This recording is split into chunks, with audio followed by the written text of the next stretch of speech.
Hey everybody, it's Chris. It's Thursday, August the 29th. It's interview day. And if you don't know what I'm talking about, let me fill you in. So Kamala Harris has not sat for an interview with any media outlet, mainstream or otherwise, since she emerged as the likely and then formal Democratic nominee for president. Well, that ends tonight. At 9 p.m. Eastern Time, Kamala Harris will talk to CNN's Dana Bash. Now, she's going to do it with Tim Walz, her vice presidential running mate. Now, I have been critical of Harris's media strategy. I've said she needs to sit for an interview, and she's doing it. Good.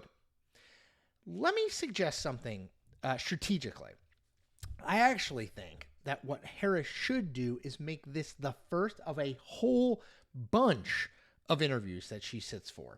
And I'm going to tell you that I don't think that's sort of a democracy argument, though I think it would be good for democracy. I actually think it's a campaign strategy argument. So when you do what Harris has done, which is early in the month, early in August, she said, I'm going to do one major media interview before the end of the month.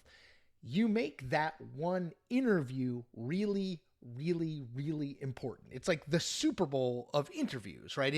It's everyone is going to watch. Everyone in the political world will watch or read coverage of it or watch clips of it, right? It becomes a giant deal. It's to the extent there's destination TV anymore, which I'm not sure there is, it is like must-see TV. Thursday night must-see TV on CNN. And I'm not sure that's a good thing for Harris because I think it makes the stakes super high, right? I don't think she's going to make any sort of large screw-up. I'm sure she's been working with her media advisors and her consultants for a while now to make sure she knows what questions are likely to be asked and has a ready answer for them. But I think it does mean that everything's going to be really closely scrutinized. And if she does say something inconsistent with what she said before or a little off message or breaks with Joe Biden, it's going to be covered and be a really big deal. What I would do if I were her was say, okay, yep, she's sitting down with Dana Bash on Thursday night. On Sunday, she's going to do a Meet the Press or ABC or CBS or whatever, Fox News. And then on Tuesday, she's going to talk to another network. And then she's going to do a sit down with the New York Times. And then she's going to do a thing with Pod Save America. And then announce 5 of these things today or tomorrow. Because the more you do, the less any one of them means, right? If you only do one in the story, as it has been for 5 weeks, one of the narratives of the campaign is, why is she not talking to the media? Well, then when you do talk to the media, everything becomes heightened. But if you then talk to the media again and again and again and again, then any one interview is necessarily not as important or impactful, right? And I think we have evidence that this works. John McCain in 2000 and then John McCain in 2008, the Straight Talk Express. Remember that? If you don't, it was a bus. He took a bus around, a campaign bus, around mostly New Hampshire, but early states, and he invited reporters along with him. And you could ask him any question you wanted. He would sit in the back of the bus with his advisors. You could talk to him. He'd answer questions from reporters until there were no more questions to be asked. What was the effect of that?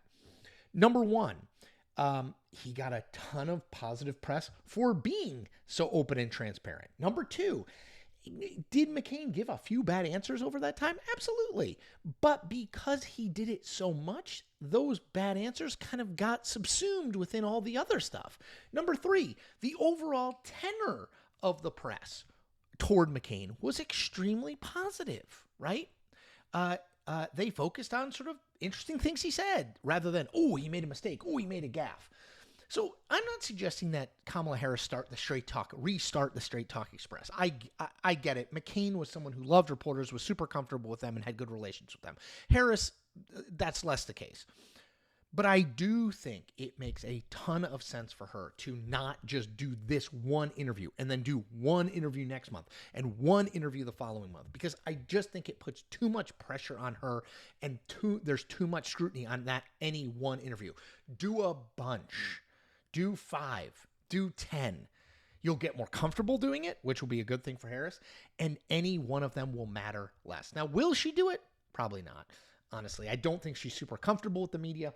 I think her campaign views the media as kind of unnecessary, though they won't say this, because she's been doing really well in polls since she emerged as the nominee. So why do they need the media? Is there, why risk it? What do they gain from it? I just think it would be a smart way to totally deal with this issue, to diffuse it, to make it just less of a thing, less of an event. Like tonight's interview is an event, right? It's a big deal, capital B, capital D. Make future interviews less of a big deal, and I actually think it would accrue to her benefit. But again, she probably won't do it.